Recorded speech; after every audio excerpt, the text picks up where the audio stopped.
Hello Ananya. Hi sir. আচ্ছা অনন্যা, তুমি নিজের হোয়াটসঅ্যাপ থেকে অন্য কারো হোয়াটসঅ্যাপ চ্যাট দেখতে পারবে? হ্যাঁ স্যার, পারবো। কিভাবে?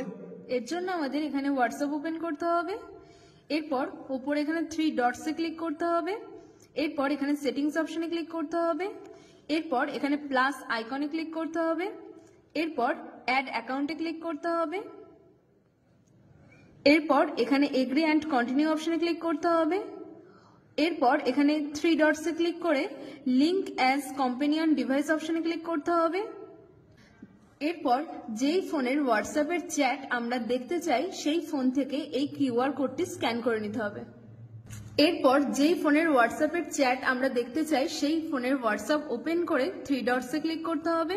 এরপর লিঙ্কড ডিভাইসেস অপশনে ক্লিক করতে হবে। এরপর লিঙ্ক এ ডিভাইস অপশনে ক্লিক করতে হবে।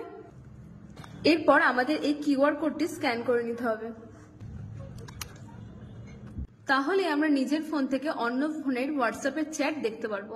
এরপর যদি আমরা নিজের ফোনের চ্যাট দেখতে চাই তার জন্য উপরে 3 ডটসে ক্লিক করতে হবে। এরপর সুইচ অ্যাকাউন্টসে ক্লিক করতে হবে। তাহলেই আমাদের ফোনে নিজের চ্যাটটি চলে আসবে। এরপর আবার যদি ওই চ্যাটটি দেখতে চাই তার জন্য 3 ডটসে ক্লিক করতে হবে। আবারও সুইচ অ্যাকাউন্টসে ক্লিক করলেই সেই চ্যাটগুলি চলে আসবে। বাহ, খুব সুন্দর বলেছো। Thank you sir. ওয়েলকাম।